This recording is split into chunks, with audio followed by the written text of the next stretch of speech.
ওয়ানশাক্কাতিস সামাউ ফাহিয়া ইয়াউমাইযিন ওয়াহিয়া। আল্লাহ বলেন আসমান ফেটে যাবে। ফাহিয়া ইয়াউমাইযিন ওয়াহিয়া, আসমানটা সেদিন জীর্ণ হয়ে যাবে। ওয়াল মালাকু আলা আরজাইহা, আসমানের যত ফেরেশতা সবাই আসমানের কিনারায় চলে যাবে। আসমান ফেটে যাবে, জীর্ণ হয়ে যাবে। ওয়াহমিলু আরশা রাব্বিকা ফাওকাহুম ইয়াউমাইযিন সামানিয়া, সেদিন আপনার রবের আরশটা বহন করবে 8 জন ফেরেশতা। কয়জন ফেরেশতা? 8 জন ফেরেশতা আরশটা ধরে রাখবে। তো এটা আল্লাহ বলতেছেন। এবার আমাদেরকে কি বলে দেখেন, ইয়াউমাইযিন তু'রাদুনা লা তাখফা মিনকুম খাফিয়া। ইয়াউমাইযিন তু'রাদুনা লা তাখফা মিনকুম খাফিয়া। আল্লাহ বলেন সেদিন তোমাদেরকে পেশ করা হবে, আনা হবে, উপস্থিত করা হবে, তোমাদের সামনে আমলনামা দেওয়া হবে। সেদিন কোনো গোপন জিনিস গোপন থাকবে না। সেদিন কোনো গোপন জিনিস গোপন থাকবে না।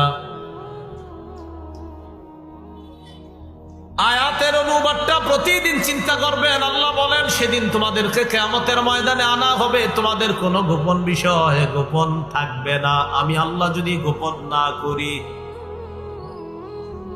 ইয়াউমাইযিন তু'রাদুনা লা তাখফা মিনকুম খাফিয়া, আল্লাহ বলেন সেদিন তোমাদের কোনো গোপন জিনিস গোপন থাকবে না। সূরা লুকমানের মধ্যে আল্লাহ বলেন ইন্নাকা ইন তাকুম মিসকালা হাববাতিন মিন খারদালিন ফাতাকুন ফি সাখরা আও ফিস সামাওয়াতি আও ফিল আরদি ইয়াতি বিহা আল্লাহ। লোকমান হাকিম তার সন্তানকে বলে, সন্তান, সামান্য কোনো বস্তু যদি পাথরের মধ্যে থাকে, আসমানের মধ্যে থাকে, জমিনের মধ্যে থাকে, ইয়াতি বিহা আল্লাহ, ওই সরিষা পরিমাণ বস্তুটা কিয়ামতের ময়দানে আল্লাহ উপস্থিত করবে। সরিষা পরিমাণ কোন বস্তু পাথরে ছিল, আসমানে ছিল, জমিনে ছিল, আল্লাহ উপস্থিত করবে। আপনার কোনো বিষয় গোপন থাকবে না। হ্যাঁ, আল্লাহ অনেক গোপন বিষয় কারো সামনে প্রকাশ করবে না, তবে পর্দার আড়ালে হলেও আপনারে বলবে, বান্দা করছো এগুলা, এগুলা করছো। 3 বার স্বীকৃতি নিবে, করছিলা? হ্যাঁ আল্লাহ করছিলাম তো। আচ্ছা তাহলে করছিলে এগুলা না? হ্যাঁ। ও ঠিক আছে, তো তোমার যে হালাত কি অবস্থা হতে পারে, পর্দার আড়ালে নিয়ে আল্লাহ তাকে মাফ করে দিবেন। মাফ করার পর তাকে বলবে, থাক, তুমি কাউকে বলা দরকার নাই, যাও যাও, আমি তোমারে মাফ করে দিচ্ছি।